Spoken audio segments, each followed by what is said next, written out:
This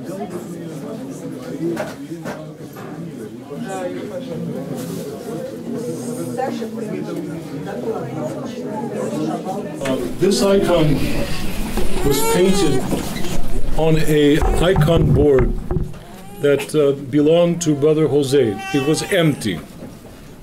He had prepared a number of boards for future icons that were to be painted on them. As you know, Jose was an aspiring iconographer.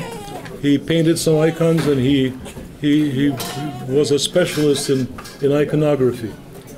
And he had prepared a number of boards to have painted eventually as icons.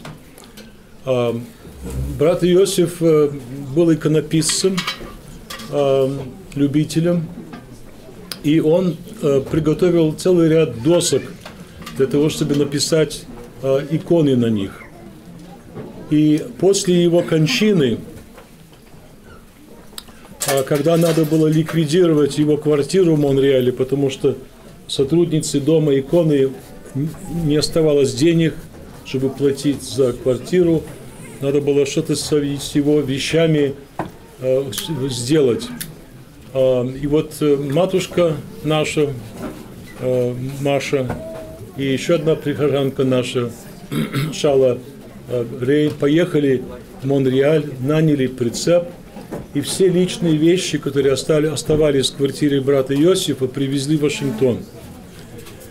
When Brother Jose was murdered, the ladies at the icon house that was set up to take care of Brother Jose's earthly needs had no more money left, and they had to liquidate his apartment.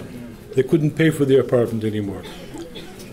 So my matushka and another parishioner of our church took our church van, rented a trailer, and everything that was left in Brother Jose's apartment, including some furniture, his clothing, and all those things you see here, they brought to Washington.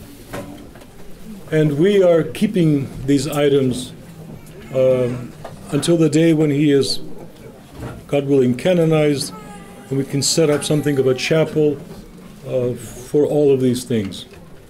И мы надеемся, что когда придет день, когда его причислят к лику святых, все эти вещи, которые мы уже 20 лет храним у нас в доме, перейдут в какую-нибудь, может быть, специальную часовню или комнату-музей памяти брата Иосифа. Это лишь часть его вещей, которые у нас хранятся. This is just a portion of the things that we keep in our house that belong to Brother Jose. And among these things were those boards I mentioned. This particular board was sent to Russia, to Optina Monastery. You all know what Optina Monastery is, where the elders in the 19th century lived and taught and received pilgrims. And the chief of the skeet, the strictest portion of the monastery, had a Montreal icon commissioned to be painted on that board. И мы эту доску пустую брата Иосифа послали в Оптину, передали скитоначальнику, отцу Михаилу. И он заказал копию монреальской иконы, которую вот вы видите перед собой. И в 2002 году мы приехали в Оптину на паломничество. Мы пошли в скит, отец Михаил нас принял, и во время разговора, между прочим, сказал, что он заказал монреальскую икону на доске брата Иосифа, и она вот уже 4 месяца мироточит. И он попросил келейника пойти в его келью, принести эту икону. Он принес. И действительно, матушка, я, еще отец Степан Павленко, отец покойный Николай Триантифилидис, отец Владимир Бойков, еще кто-то в нашей группе были свидетелями этой иконы.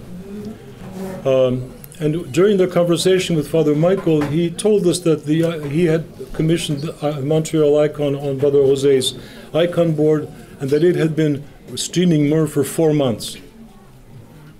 And he just said this as a matter of fact. He wasn't surprised by this at all. And then he asked his cell attendant to go to his keller, bring the icon to show us. We saw the icon, we venerated it. We had another little chat with Father Michael, and then we went back to them. We were going back to the monastery. And suddenly I hear somebody yelling my name behind my back. And I turn around, I see Father Michael standing there in the distance, and he's calling me, and he's holding the icon. And he tells me, he says, you know, I have a sense that this icon needs to go back to Washington. You can imagine my amazement. And I am a very sinful person. And the first thought that came to my mind is, how am I going to deal with this?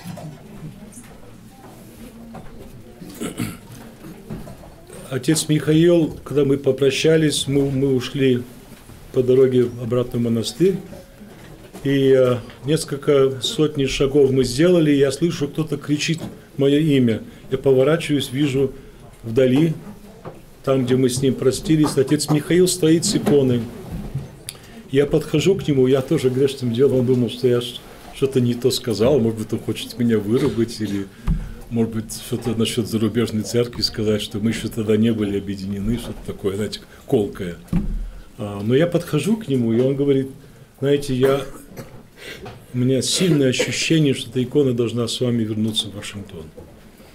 Я человек грешный, первая мысль, которая мне пришла, потому что я знал, как трудно было брату Иосифу, я подумал, что я буду с этой иконой делать, как я справлюсь с этим, с мироточивой иконой. 4 месяца мироточила. Но что делать? Дает. Я взял, мы пошли в монастырь, пообщались с монахами, и, конечно, мне было очень трудно общаться, потому что я все время думал об этом, что такое, что произошло. Икона перестала мироточить на следующий день в Москве, когда мы это узнали. Но вот мы держим эту икону, написанную на доске брата Иосифа, на левом клиросе нашего собора. Она украшена, она стоит в рамке. Вы раму не видите деревянную, она покрыта чехлом. Но рама от монреальской иконы брата Иосифа было несколько этих рам. И чехол из Иерусалима, это новый чехол, который был изготовлен для монреальской иконы, но, очевидно, никогда не был использован. Это все было среди вещей брата Иосифа. So now this icon, we took it home. It's we keep it on the left clitus of our cathedral. It is in a frame which belonged to the Montreal icon. Brother Jose had a number of copies of frames because they would come apart after a while, because he would open the icon to show people this myrrh streaming. And the covering, the cloth covering, is from Jerusalem. It's a new covering which Brother Jose apparently never was able to use. And all of this we found in his personal effects in the apartment. Just one more thing. There's a big piece of cotton underneath the frame in that icon. Several years ago, Brother Nektari came to Washington, and he brought the icon, obviously, and I took the icon to the earliest English liturgy. And during liturgy, I remembered that Brother Nektari forgot to remove the wet cotton from the frame. And I was afraid that the myrrh would start streaming through the frame onto the floor of the church. So I called home and I told them about this. I said, you know, please bring fresh cotton, so dry cotton, so we can put it in the place of the wet cotton. And I explained why. So Brother Nektari and Matushka came with the cotton. They came, took a plate, put the dry cotton on the plate, and the Slavonic liturgy had already started, and we were just about to start reading the epistle. And so they gathered on the right clitus to wait for the reading of the scripture to be over, and then to come to the icon and place the dry cotton into the Hawaiian icon. And as they were standing on the right kliros, they noticed that myrrh started building up in this dry cotton. Now, mind you, the dry cotton was about a good 20 feet away from the Hawaiian icon. The Hawaiian icon was in the middle of the church on the analogian. So the myrrh started collecting in the dry icon, dry cotton, many feet away from the icon itself. I call it in Russian «чудо на расстоянии». Вы все поняли по-английски, да? Мне не надо переводить на русский, да? Вот. Так что вот мы эту мокрую ватку держим вместе с оптинской иконой, как мы ее называем, монреальской иконой Божьей Матери. Спасибо за внимание. Сейчас я хочу попросить матушку Феодору подойти, и она вам скажет тоже некоторые интересные, сообщить некоторые интересные обстоятельства, связанные с могилой брата Иосифа и некоторые другие подробности. Матушка Феодора from St. Elizabeth's convent will come now and say a few words about Brother Jose's gravesite and some other interesting things that you'll be eager to hear. Thank you. Thank you. Спасибо. Спасибо. Мне немножко трудно об этом говорить, потому что это касается совершенно чудесного события, которому мы были свидетелями. У нас было трое. Наша матушка, мать Елизавета, игуменя нашего скита, я и один человек, он был паломник, который вызвался нас проводить, потому что уже было очень темно, ночь и дождь. Он оказался как будто случайно у нас в скиту, и узнав, что мы едем на кладбище... Yes, this is very difficult for me to describe, but this is a miracle that was witnessed by Mother Elizabeth of our convent and a pilgrim who happened to be in our monastery and myself about a year ago. It was about this time, a year ago. It was 19th anniversary, 19-я годовщина брата Иосифа. А почему мне трудно об этом говорить? Потому что это чудо, в общем, в нашем понятии это сверхъестественное некое событие, и не хочется притягивать внимание, отводить внимание от чуда самой личности брата Иосифа вот к этому как будто бы просто сверхъестественному событию, которое мы видели. Да? Поэтому я хочу сказать два слова о том, что сам брат Иосиф был чудом, потому что для того, чтобы свершилось мироточение Иверской монреальской иконы, должен был найтись такой человек, которому Божья Матерь могла вручить свою икону и помазать огромное количество людей, которые оказались причастны к этому событию. Совершилось это чудесное помазание миром благовонным. Может быть, отец Виктор, you know, this Brother Jose was a special person, and he was truly, in order for this icon to be in the world and to be able to exude all this myrrh and to have so many people anointed with this myrrh, there had to be a special person chosen to be the conduit, or the one to pass on this wondrous miracle to all of us. И еще, прежде чем я расскажу, что произошло тогда, в ту ночь на могиле брата Иосифа, еще два слова скажу о самом чуде Иверской монреальской иконы. Само чудо мироточения вызывает у людей, несомненно, изумление, хотя сейчас, благодаря вот этому нашему информационному океану и интернету, нам кажется, что мироточение – это вещь вполне обычная, потому что тут там что-то мироточит, что тут. Но это было абсолютно исключительное явление, может быть, об этом скажет Александр, который будет еще говорить. Вот что я хотела сказать, что брат Иосиф подчеркивал, что мир исходит не из иконы, оно сходит как роса на образ. И нам видится в этом некая своего рода манифестация духовного мира о своем бытии, потому что мы склонны забывать о том, что он вообще существует. Нам кажется, что это реальность и есть последняя единственная реальность.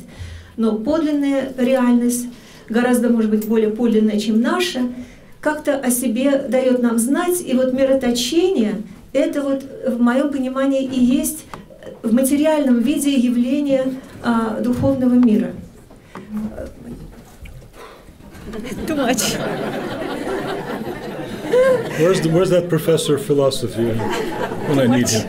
No, but Matsuko was just express a profound idea that, you know, in our information age we're used to hearing unusual things, but the myrrh streaming is a miracle like none other, because the streaming of myrrh, Brother Jose would always say that the myrrh comes not from within the icon, but from outside onto the icon, and that we need to understand that this is reality. God's reality is not the same as ours.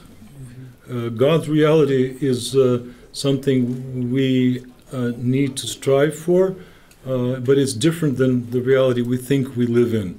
And well, I hope I passed that on. But anyway, the myrrh streaming is a very special grace. I will try to add with my broken English that it's, for me, I see it's like a manifestation of this invisible reality, of spiritual reality in material substance of myrrh on the board, that tell us that it exists, because we all forget about this. Yeah, just forget. It's a reminder of God's reality in concrete terms. Yes. So now теперь я хочу сказать, что вот почему мне тут, видите, для того, что церковь так установила, что для прославления святых требуется свидетельство о чудесах, которые происходят либо от мощей святых, либо по молитвам к этим святым. Поэтому мы, трое присутствовавшие в ту ночь перед могилой брата, мы просто обязаны об этом дать знать. In order for a righteous person to be glorified, canonized as a saint, the Church requires that there be examples of miracles wrought, either by that person or through his prayers. And that's why it is our responsibility, the three of us who saw this miracle, witnessed this miracle a year ago, to speak about it. Теперь в двух словах я скажу для тех, людей, которые не знают и не видели, мы сделали небольшую видеозапись. Это произошло в прошлом году. Значит, годовщина брата Иосифа выпала как раз панихида, это была 30 числа, то есть как бы это завтра, совсем накануне вот той ночи. Была отслужена панихида в 2 часа, до 2 часов тоже служила, по-моему, группа отца Сергия из Нью-Джерси, и в 2 вот мы, ваша группа вашингтонская тоже.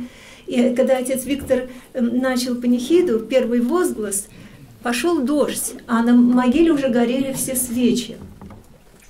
This happened on October 30th last year, the day before Brother Jose's murder. The Washington group and from Lakewood was here. We gathered at the cemetery, and when we started the first exclamation of the panichida, it started to rain heavily.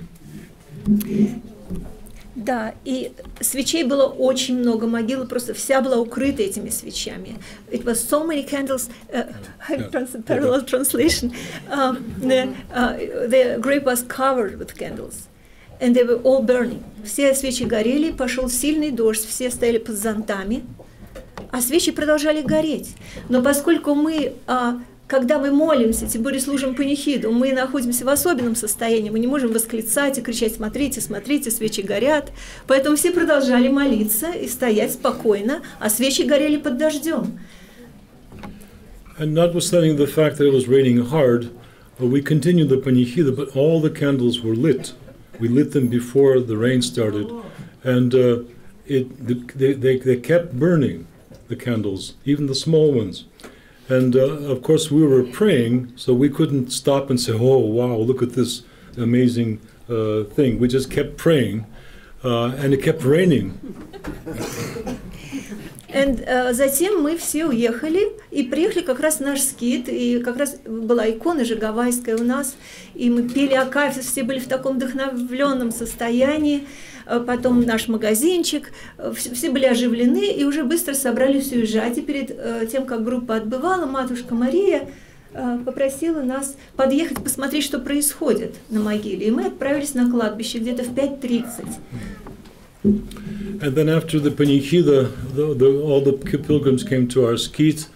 It was still raining, and we were all in this uplifted mood, and they went to the store and did some shopping, and then we spoke about our impressions of the panihida, and then the group left, and Matushka Masha asked the nuns to go back and see what the condition of the gravesite is, and what does it look like.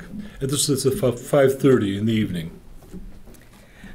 Мы приехали на кладбище с Матерью Елизаветой, и вот тогда именно оказался с нами Игорь, паломник из Бостона, и полная темнота, смеркалось, еще не совсем, это был 5:30, и мы были поражены, мы увидели, что по-прежнему свечи уже догорели, но многие продолжают гореть под дождем, а дождь шел уже 3,5 часа.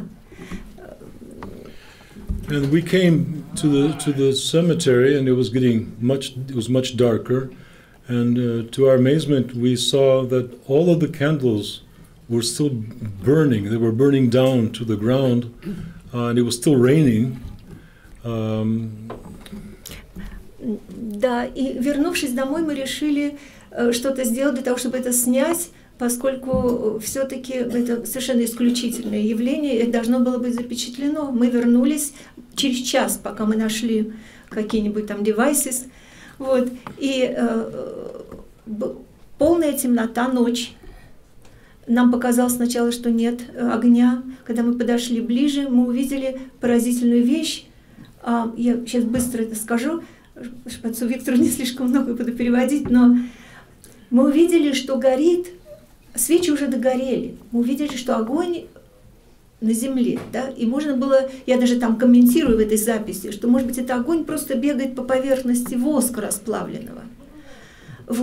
Но даже если это так, он горит под водой фактически, да, потому что дождь настолько был немалый, что мы быстро, в общем-то, промокли. Но ощущение было все же, что это что огонь идет из земли. Это как раз самый такой тонкий момент, потому что мы не смеем это утверждать, но такое было чувство у нас. And when we got back to the skeet after our first evening visit to the gravesite to fulfill Matushka's request, we decided that we need to make a video of what we saw. So an hour later we came back. It was already pitch dark, and as we were coming, we couldn't see the light coming from the grave side. But when we came closer, we saw that it was still raining, and we saw that the fire, all the candles had burned down, and the fire was coming from the ground through the water, because there were puddles of water because of the rain. Да, здесь присутствует Игорь, как раз он приехал из Бостона, может быть, он скажет пару слов, просто как он был свидетелем всего этого. И он записывал, у нас есть 2 записи, нашей игумене, мать Елизавета записывала, телефонные, коротенькие. Мы были потрясены, мы не могли говорить, мы просто стояли, пока мы совершенно не промокли, не замерзли, а огонь продолжал гореть. И горел он такими, что еще интересно, не как маленькое пламя свечи, а он такими пучками, такими факелами как будто исходил, и в определенных точках могилы по периметру, по углам, между углов и в центре. Of course, we were dumbfounded to see all of this happening, the light coming, the flame coming from within the ground, and it was the impression that the flames were in bunches and coming from different parts of the top of the gravesite, and it was cold, and it was We were standing there, we were all wet, and we were just amazed. И я уже почти завершаю свой рассказ. Я просто хочу сказать, что еще, что замечательно, на 40-й день мученической смерти брата Иосифа, когда матушка Мария с Шалой и отцом Аверкием нашим покойным служили панихиду на могиле, произошло вот возгорание, свечи вспыхивали сами. Несмотря на ветер и снег, догорели в снегу до самого, горели тоже бесконечно долго. Так вот, что я хочу подчеркнуть быстро, что оба этих события связаны с огнем, который как бы вопреки любой стихии воды или ветра или снега продолжает гореть. И у меня это как бы возникает такое ощущение, что Господь нам этим говорит, конечно, о другом огне, об огне Духа, который неугасим, мы не можем его погасить никаким нашим равнодушием, цинизмом, скепсисом, понимаете, и всем, что является ликом этого мира.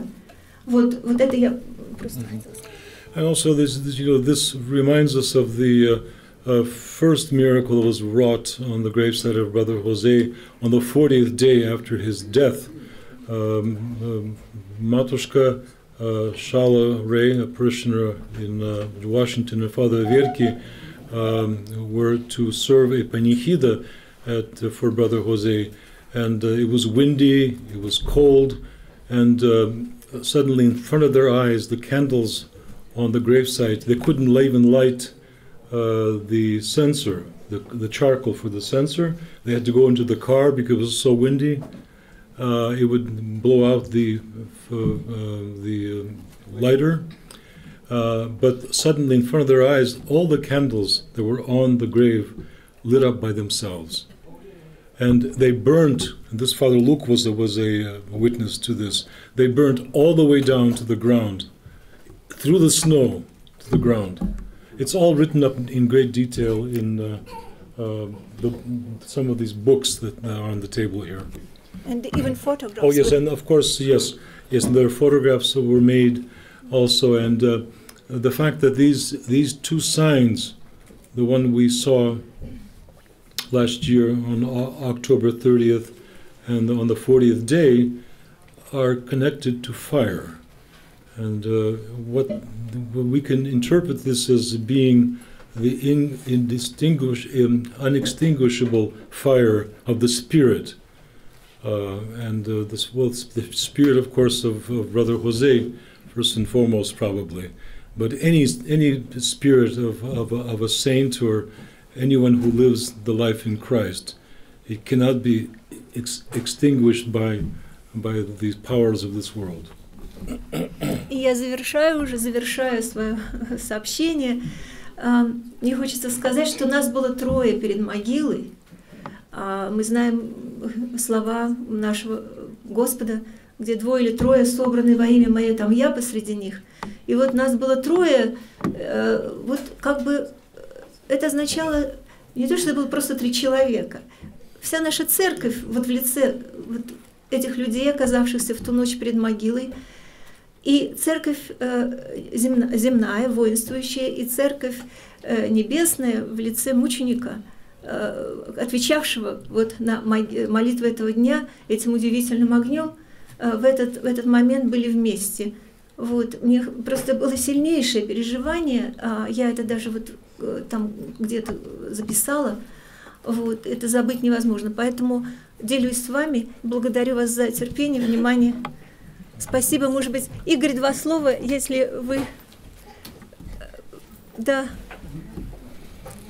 Matsuka just ended by saying that when we were there last year, witnessing the fire coming from the ground, there were 3 of us, and Christ said, "Where there are 2 or 3 gathered in my name, there am I amongst them." And we felt this oneness of the church. We felt that we were the part of the church militant here on earth, and Brother Jose was part of the church triumphant as a martyr, and we felt this oneness of spirit that night.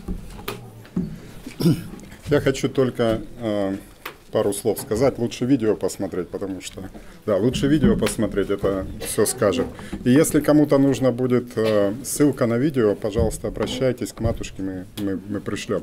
Потому что здесь на большом экране, ну, мы, может, попробуем выключить свет, тогда... Когда вы смотрите видео на хорошем экране, вы видите, что свет, который идет, это не просто свет, это не огонь. Но я не знаю, если мы сможем передать это. Попробуем. Он бело-голубой. Можем выключить, can we turn out the lights? Бело-голубой. Yes, if anyone is interested, we can send you a link to this, because you have to see it. Maybe we won't be able to turn off all the lights, and you won't be able to really appreciate the quality of the flame that we saw that night. But anyway, he says the video speaks for itself. Я нахожусь на кладбище Свято-Троицкого монастыря в Джорданвилле, в Соединенных Штатах, перед Успенской церковью, и приближаюсь к могиле убиенного Иосифа, брата Иосифа, Munoz-Cortes'а. Прошло всего пару дней после годовщины его мученической смерти. Здесь было очень много паломников.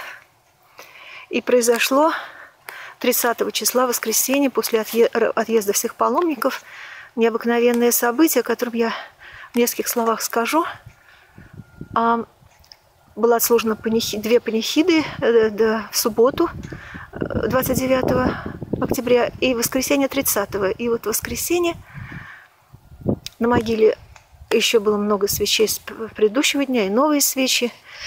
Когда начиналась панихида, все свечи уже горели. Но при первых буквально возгласах священника начался сильный дождь. Люди стояли под зонтами, и мало кто обратил внимание, немногие обратили внимание, может быть, на то, что свечи странным образом продолжали гореть и под дождем. Но это можно было приписать разным физическим странностям, например, что капли слишком маленькие, приближаясь к огню, они испаряются.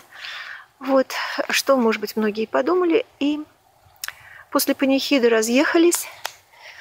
Но вот мы решили в часов в 5, уже после отъезда автобусов паломнических с игуменей Елизаветой, мы приехали снова на кладбище.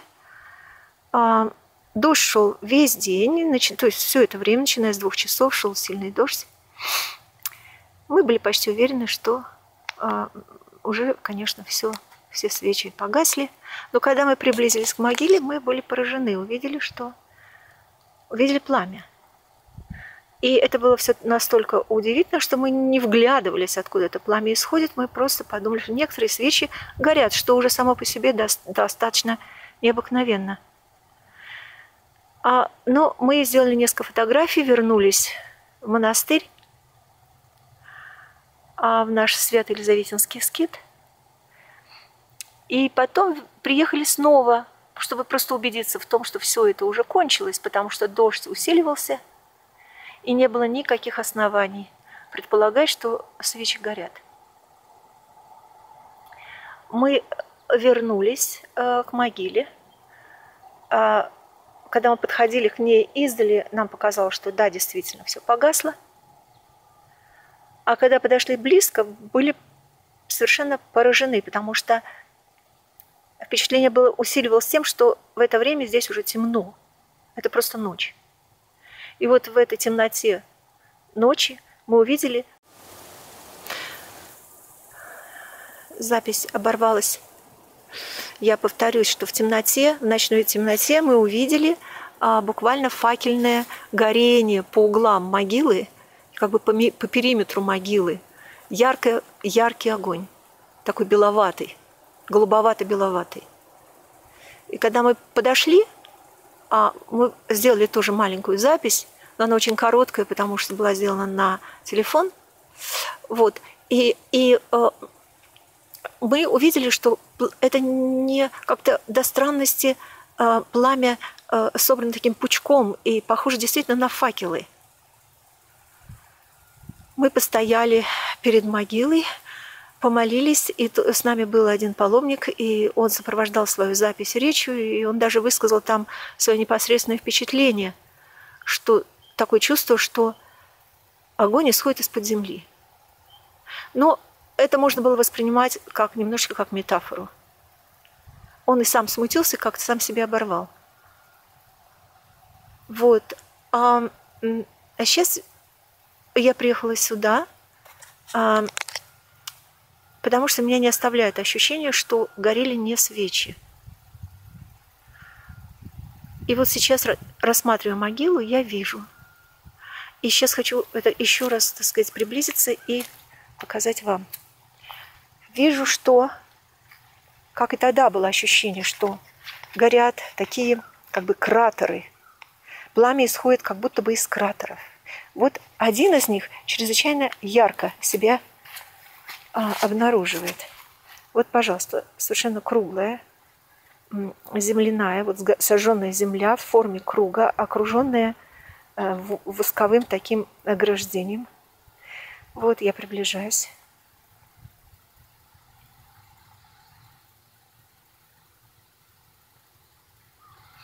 Вот вы видите даже это. Видите этот правильный круг. Вот такие же, точно такой же круг здесь, но просто он не так, может быть, очевиден из-за кусков упавшего воска. Это было здесь, вот здесь, здесь. И здесь очень интересно видно свеча и опаленный, оплавленный воск, а сам фитиль не возгорелся. Что совсем неудивительно, потому что лил дождь. И по всем физическим законам это не должно было происходить. Он не должен был загореться.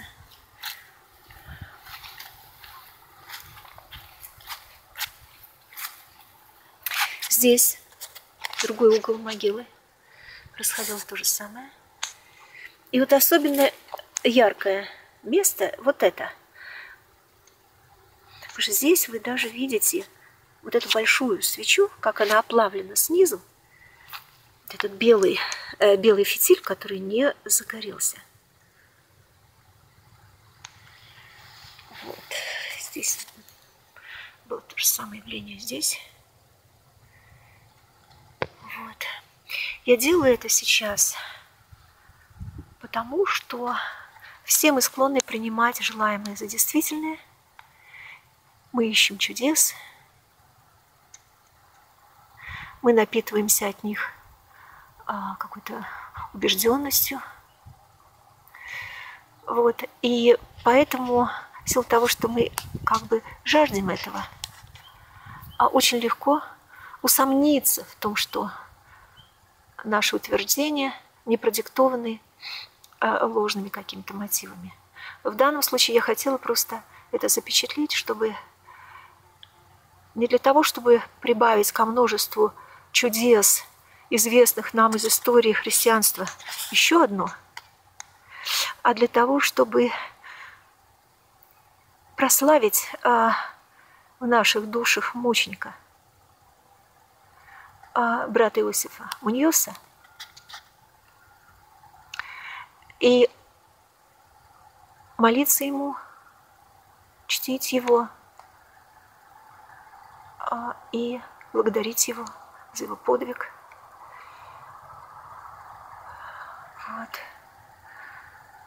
Вот могила, вот прекрасные цветы, привезенные паломниками из Вашингтона. Уже приезжает сюда 18-й раз. В будущем году будет 20 лет со дня мученической кончины Иосифа, брата Иосифа. Вот. Это пользуясь такой спокойной, хорошей погодой, которая как специально нам дарована в этот день, чтобы можно было это все снять. Интересная еще вещь, что паломники вашингтонские, естественно, интересовались погодой, и узнав, что 90% обещают, на 90% дождь, все надеялись, что, Иосиф сделает что-то, чтобы дождя не было. Но когда дождь все-таки пошел, раздавались такие голоса разочарования, что ну вот, все-таки не остановил он дождь. А он не случайно не остановил, потому что таким образом явилось вот такое удивительное подтверждение необычайности духовной судьбы брата Иосифа. Я на этом заканчиваю. Нам остается только перекреститься и помолиться брату Иосифу о своих бедных душах.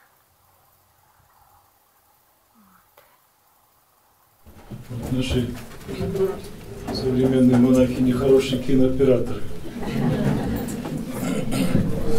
Спасибо, матушка, за это. Я не хочу слишком... Мы достаточно много об этом сказали. Я хочу сейчас пригласить Александра Королева из Канады, который тоже имеет много чего интересного сообщить. Саша, пожалуйста.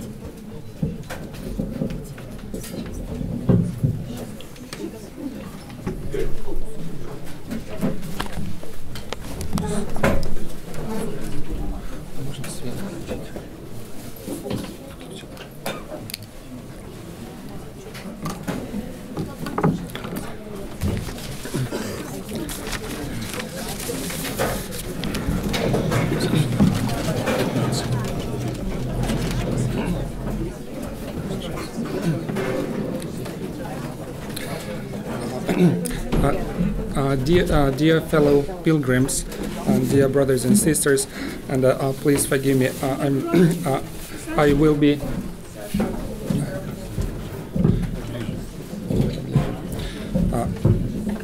will be speaking today in English, given our time constraints, and I have quite a lot of things that I wanted to share with you, and so please forgive me for doing this.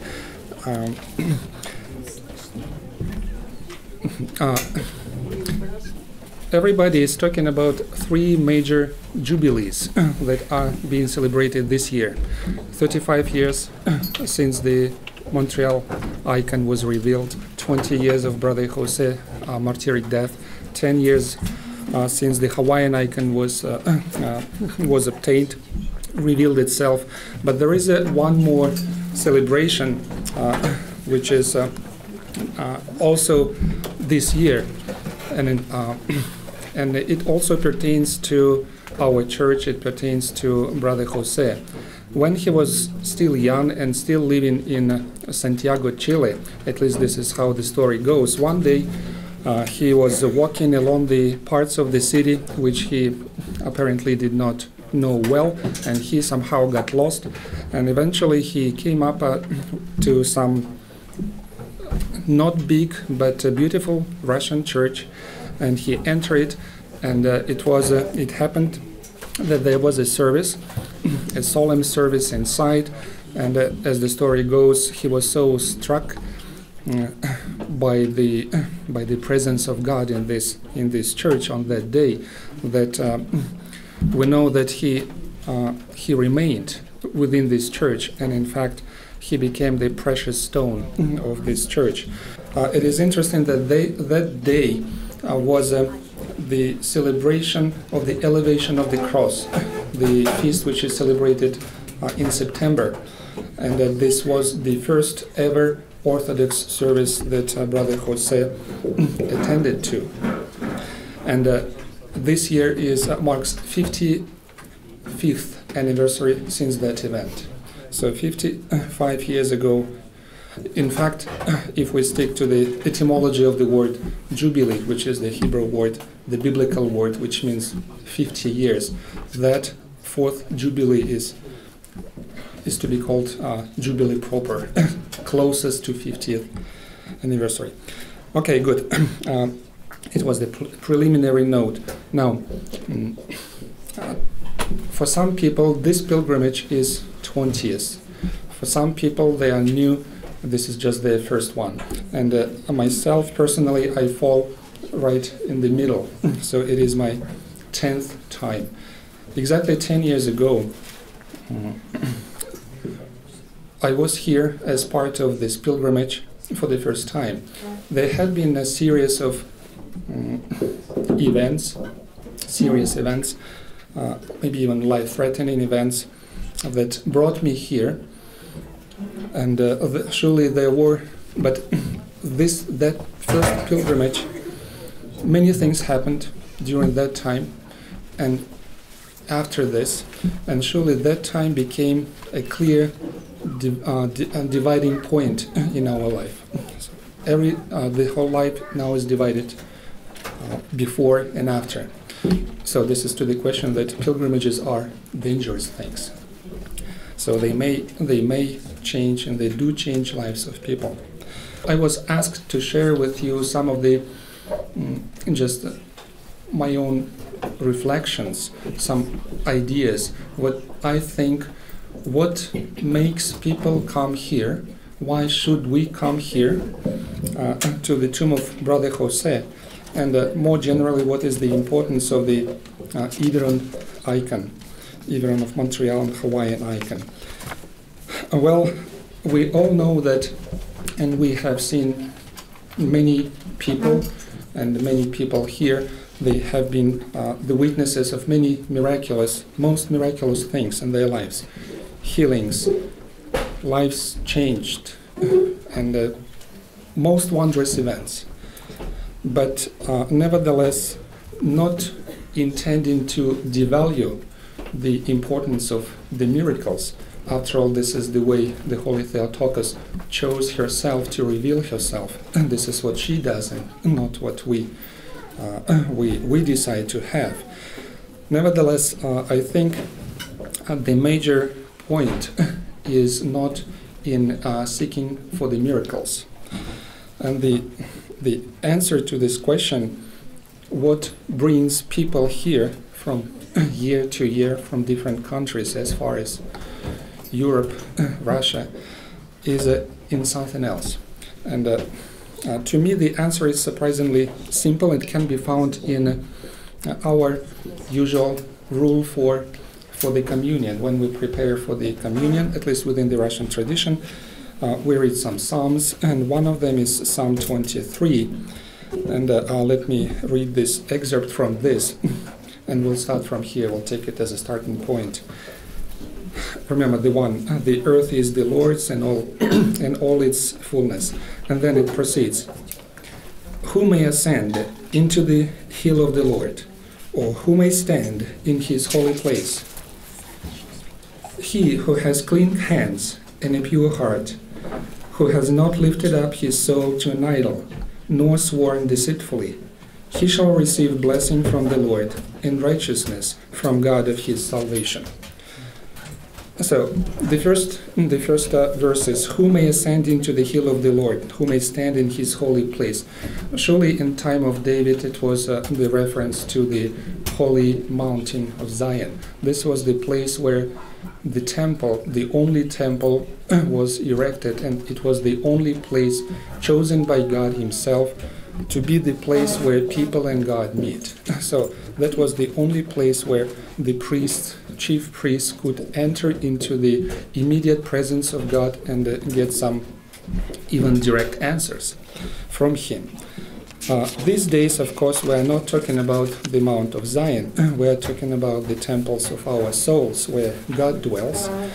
And what's more, we understand that these words were properly applied originally to the priests, and they describe sort of essential features expected of a priest. Now they are applicable to every one of us, because we know every Christian is essentially a part of the royal priesthood.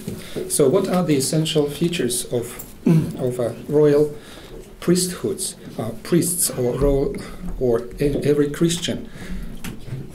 He who has clean hands, meaning the one who is pure outside, and a pure heart, the one who is pure from inside. So all intentions, all thoughts, as well as deeds are pure. then it continues with some other things, and then the very same topic is also adds something new, is explained in another psalm, which is Psalm 14. Lord, who may abide in your tabernacle, and who may dwell in your holy hill? He who walks uprightly and works righteousness and speaks the truth in his heart. And then it proceeds, and then it says, in some edition, which was not in Psalm 23, but sort of expands this understanding, in whose eyes a vile person is despised, but he honors those who fear the Lord. And so I think this is a very important part of this of these psalms. So one of the essential features of anyone basically to be worthy of the name of a Christian is the ability to discern, to discern between good and evil, an ability to call, to discern who a vile person is as opposed to the one who fears the Lord. So by contraposition, the one who does not have this essential feature will not be worthy of the very name of a Christian. So how can we negate this claim? Well, forgive me for being a little too rationalistic here, but the way we may, so in other words, if a person is vile, if a person is pervert in some sense, then the spiritual man should be able to distinguish it and despise the sin in this person, not the person but the sin. But if the person really fears the Lord, then this person must be honored, and this appears to be one of the essential features of any Christian. So what would be the negations? Well, instead of despising the sin of an evil or pervert person, of course we may praise this person. This is not interesting, it happens all the time in our world, so let's take it aside. But the second part is more interesting.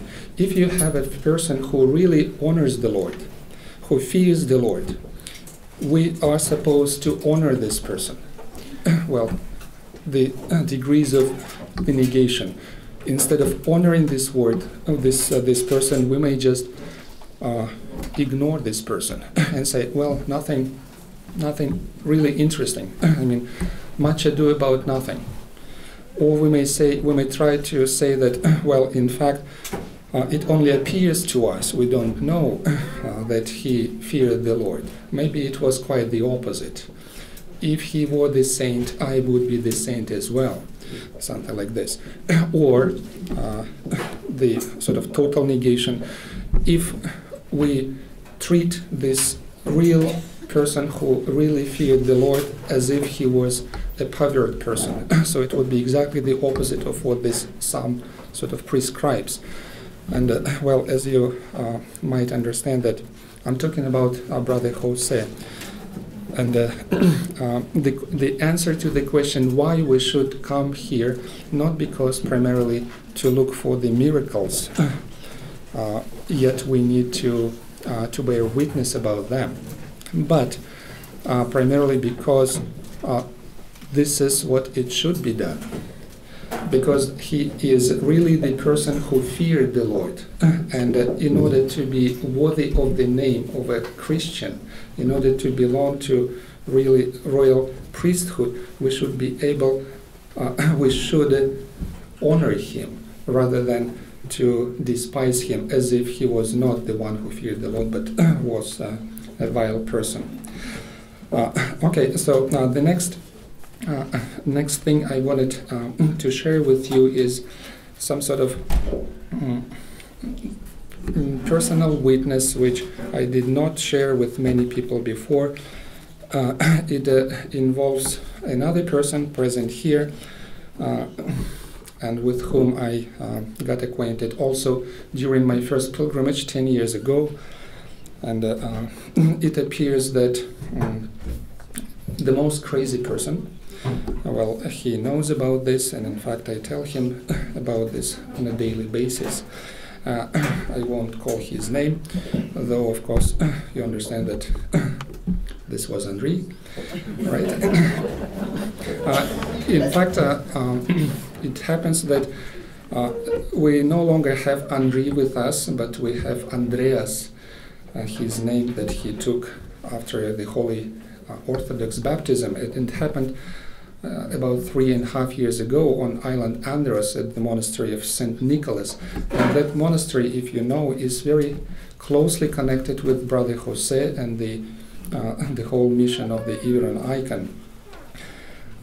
If you remember, and it's an interesting link as well, that Brother Jose was at this monastery on October 29th, which happens to be today, October 29th, and the fresco icon wept, and basically on that day Brother Jose, he was anointed with the myrrh from the myrrh-streaming icon, the root of Jesse, at this monastery. And in this way, the Holy Theotokos was sending him to his martyric death a day or two ahead.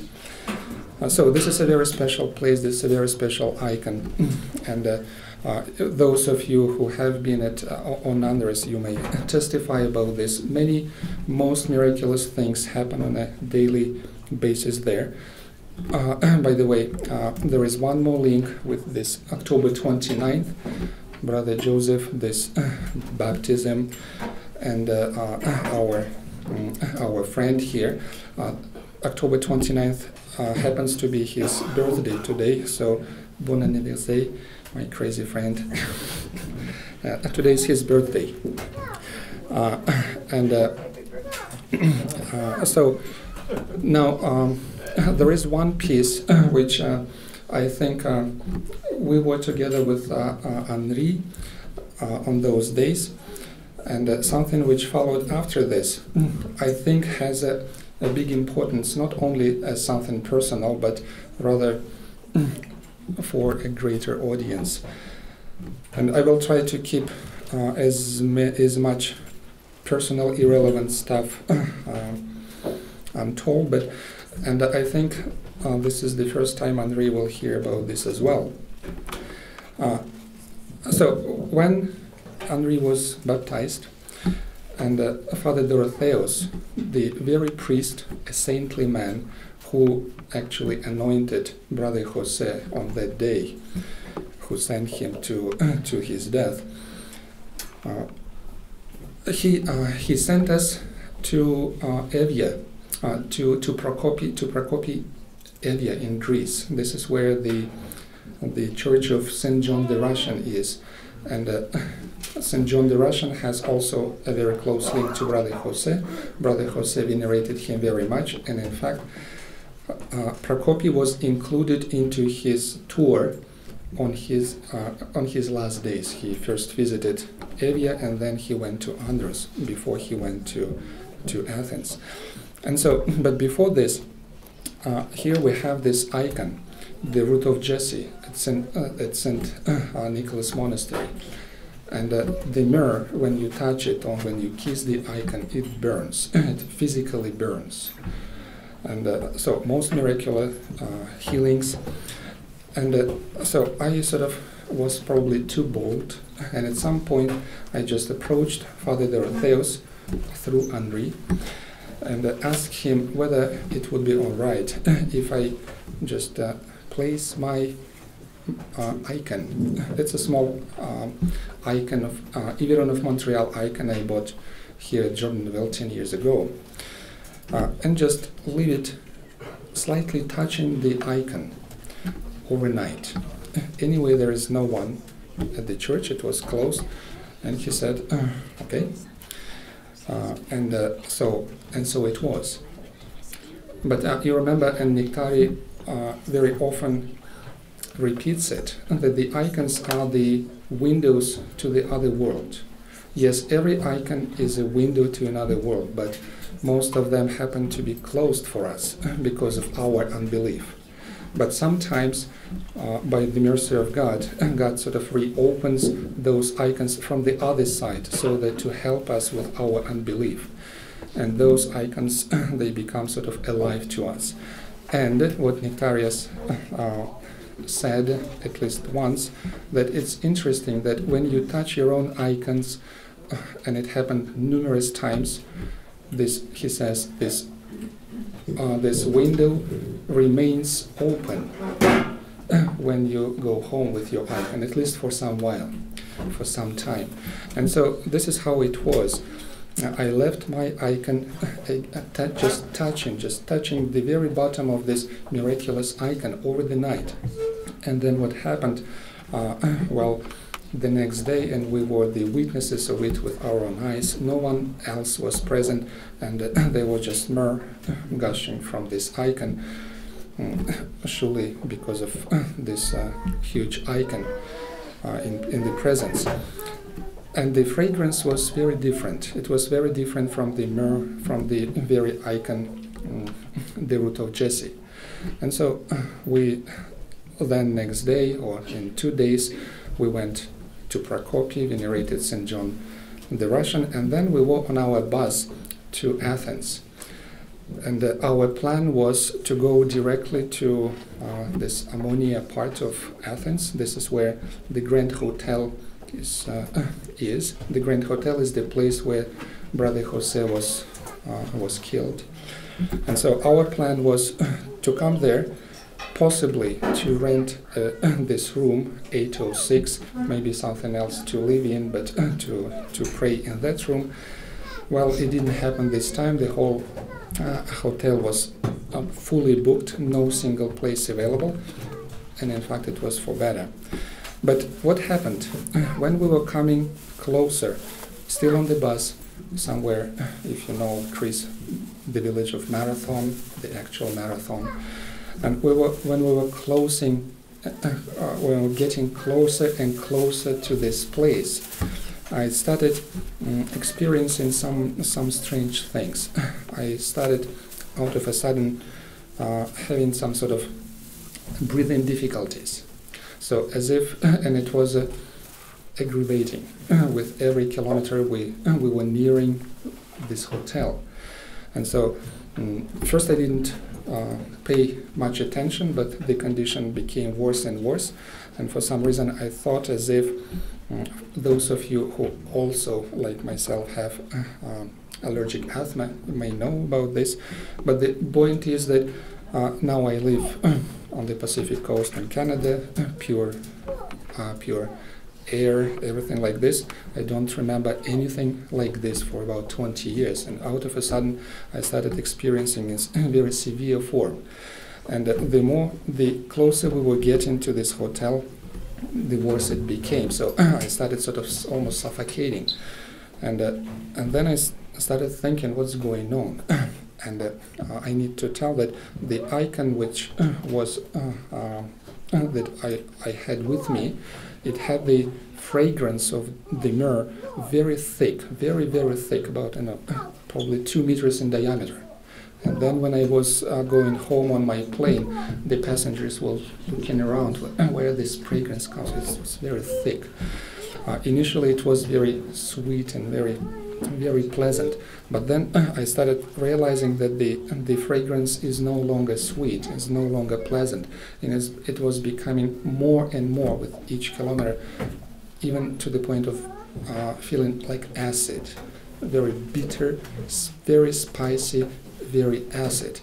And a thought came to my mind that maybe sort of this suffocation was triggered by this acidity. But I thought of what a blasphemous thought to think about, to have, because myrrh is supposed to be healing. It's a healing myrrh. It cannot hurt. But still, since it was, I had some, it was aggravating, I started sort of experimenting with this.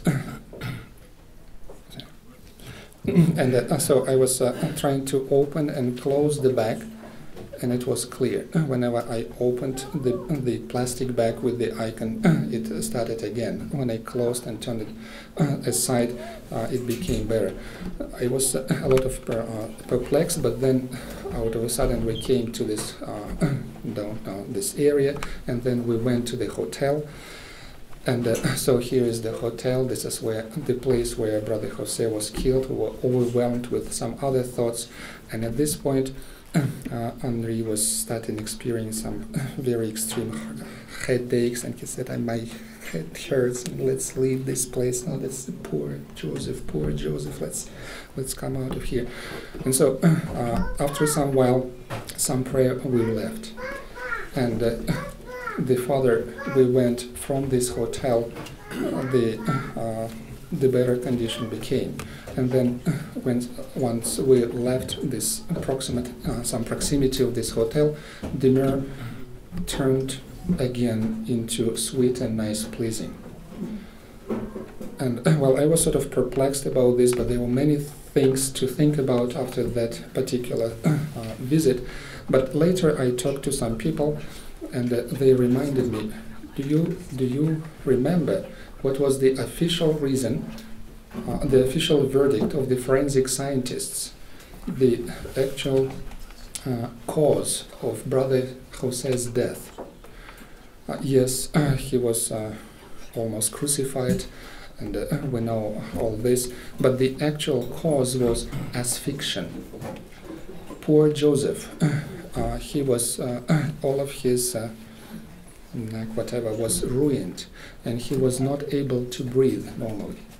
And he was left in this condition for several hours. And poor Joseph, he was just suffocating to the point of death, just being alone. And all of his tissues show the signs of oxygen deprivation, asphyxiation. And so it sort of occurred to us that it may have been some sort of reminder, or maybe a little personal foretaste, how Brother Joseph at that hotel might have felt when left to suffocate to death for those several hours on that night. And some further thoughts came to our minds that, well, it's been 20 years, almost 20 years. At that point, it was 17 years since Brother Jose was in the heaven. Surely everything was over long ago, 17 years ago. He is no longer suffering. So he is in the heaven with the Mother of God. And I know personally many people who say that Brother Jose came to them in some vision, in dream, shining, smiling, in white robe, so everything is okay with him. So we sort of tend to forget about the price that he paid for this. And yet the Holy Theotokos seems to be showing that she does not forget about this. And even 17 years ago, 20 years ago, this pain still penetrates her heart, this bitterness, this acidity which eats through her heart, still precious in her eyes.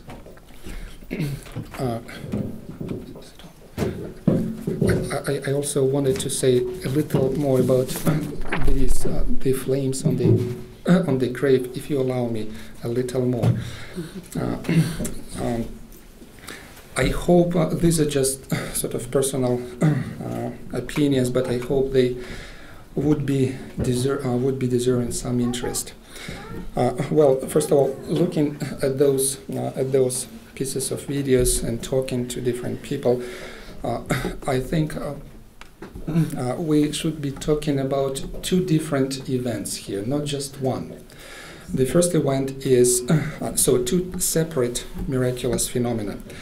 First one, the candles continued to burn throughout the whole Panihida under the steady rain and continued to do so for at least 3 or 4 hours. We started most of them somewhere in between 1 p.m. and 1:30 p.m. in fact, and under this continuing rain. And second, separate one, there appeared to be several areas on the ground covered with water by the perimeter of the tomb, over the surface of which one could see a bluish hovering flames. Well, this word I believe already was heard here, resembling, so let me dare saying this, resembling the holy flames on the candles in Jerusalem during Pascal. The color of the flames on the video is noteworthy because, well, my first degree is in physics many years ago. The usual color of a wax or paraffin candle is yellowish orange. And, well, we know this is due to the sodium doublet D lines, right? And the spectral lines of minuscule traces of sodium. If minuscule traces of sodium are present in the sample when you're doing, let's say, flame test in analytical chemistry, the yellowish orange light is so intense that it screens off any other elements. So, but sodium is prevalent in nature. It is present in wax. So, all of those usual candles are yellow bluish. So, whenever you see this bluish light, it means it is very strange. It's very unusual. It's hardly. I mean, you have difficulty trying to explain how it is not sodium-rich wax candles produced it. So, let me put this in the form of a question. Should we be talking about the miraculous appearance of holy fire, благодатный огонь, on the ground of the tomb of Brother Joseph on the eve of October 31st, in exact anniversary of his martyric death? If so, there are some implications, some further thoughts about this. If this were the appearance of the holy fire on the grounds on the tomb of Brother Joseph last year, then some further thoughts come to mind. Well, this is not the first appearance of fire on that tomb. You mentioned the candles lighting by themselves on the 40th days. In fact, I personally met at least two more people, I think 3 people, who say that they had the same phenomena on the grave of Brother Joseph. Now we have the flame again. Is this phenomenon known in the lives of the saints? Well, I'm not a big expert on this, but two cases come to mind. The first one is described in the Lives of the Saints by St. Dmitri of Rostov, and it's said to have been taken from St. Venerable Simeon the Metaphrase depiction of the event. So there is a description of this event. Let me read this. At that time, a farmer who was working on his small piece of land for several days saw a flame gushing out of the earth. The flame, was constant and did not stop. Not being able to subdue the flame, the farmer went to the bishop of the city and reported it. The bishop realized that the phenomenon signified something very great. He went to the place and brought with him his clergyman. When he arrived there, he held a prayer and ordered them to dig up the earth. When this was done, an earthen jar was discovered. It contained no gold, no any other worldly ornament which may charm the worldly soul. It was an object of more valuable than all precious things. I will omit the next sentence. Whose relic was in there? Do you know? Okay. When the story spread, no one stayed home, but everyone came to the site, and with hymns and praises they brought the honorable head to the church. There was a head of a saint. When the Blessed Matrona of Constantinople and all the nuns arrived at the scene of the spectacle, she came close. The head was laid out, and myrrh was extracted from it. She, Saint Matrona, gave myrrh from the head to all those who were around. She did this unwillingly. How that was and why it was imposed by God against her will be explained. And basically, then there is some description that the priests and the bishop, presumably, they were anointing people with the myrrh. but nothing really happened. And Saint Dmitri of Rostov is explicit about this. He is not shy about this. But people realized that there was this fool for Christ, Saint Matrona of Constantinople, if they asked for her prayers, and when she anointed the myrrh, then people got healed. So this is a very interesting, honest description of an event. Now, several similarities between that old case and our case. Well, in fact, can you tell whose head was it? It was the head of St. John the Baptist. It's called the second acquisition of the head. It's not everywhere. Usually this description is somehow lost somewhere, but it was the treasure which the fire revealed, manifested. There is a spiritual treasure inside. It was nothing else but the head of St. John the Baptist. So several striking similarities between that case and the case of presumably the holy fire on the grounds of Brother Jose. In both cases, first, there is a flame emanating from the ground. Good. In both cases, second, the flame appeared for a prolonged period of time. In the first case, was constant and did not stop. And third one, in both cases, the flame was not extinguished, as it would have been expected to be, either by a person, remember it said, not being able to subdue the flame, or by a rain. And interestingly, back in the 5th century, the appearance of the flame was enough to ignite the interest of the ruling bishop, who took it to be of great spiritual significance. And he took it to be, as it should have been, as pointing to some hidden treasure under the ground. And as the story goes, the treasure under the ground appeared to be nothing else but the head of St. John the Baptist. In fact, there are two a little different accounts of this event, but both of them, they involved the fire, so you may find this on the internet. Another thing which is very much interesting, the exhumed head of St. John the Baptist was myrrh streaming. Myrrh streaming again appears connected with the myrrh, and it started exuding holy myrrh, which poured forth innumerable miracles.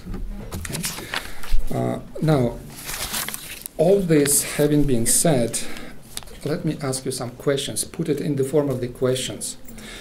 Is it possible that the significance of the miraculous appearance of the holy fire on the tomb of Brother Joseph on his anniversary, 2, also points to an object more valuable than all precious things, namely Brother Joseph, hidden under the ground? Does it also tell us that once Brother Joseph is unhidden from the tomb, a plenty of God's grace poured out in the form of myrrh and immeasurable miracles would be revealed as well? Further, if so, will it also remind us that the miracle of the Iveron of Montreal icon, the myrrh, the much healing myrrh, is closely connected with Brother Joseph, and only through his prayers, remember Saint Matrona, only through his prayers, his life, his devotion to the Mother of God, all this has become possible. And also implicitly, continuing this line of thought, that the original icon cannot be revealed, found to the world, while Brother Joseph is still hidden underground. Final points just to note is that there are some also interesting connections. All of those saints which appear in that episode, they seem to be closely connected with the Brother Jose, with the Iveron of Montreal icon, St. John the Baptist. The appearance of the Hawaiian icon, if you remember, happened on October the 6th, which is the conception of St. John the Baptist. Well, almost a big part of pilgrims are from a cathedral devoted to St. John the Baptist. So it's sort of centered trying to preserve the heritage of Brother Joseph and not to allow this heritage to be forgotten. Also, there are though there are several Matronas known, Saint Matronas, but this is Saint Venerable Matrona of Constantinople, in honor of which, by the way, Saint Blessed Matrona of Moscow was given her name at baptism, because she was born, Saint Matrona of Moscow was born on November 22nd. This is the day where Saint Matrona of Constantinople is commemorated. Saint Matrona is associated with another mere-streaming miraculous icon, which Nectari repeatedly calls our twin icon, which is the softener of evil hearts. Secondly, the day of commemoration of Saint Matrona of Constantinople is November 22nd, which is also the day of Saint Nectarius of Egina, with his clear connection to the Iran Hawaiian icon. So probably let me stop here. Yeah, thank you.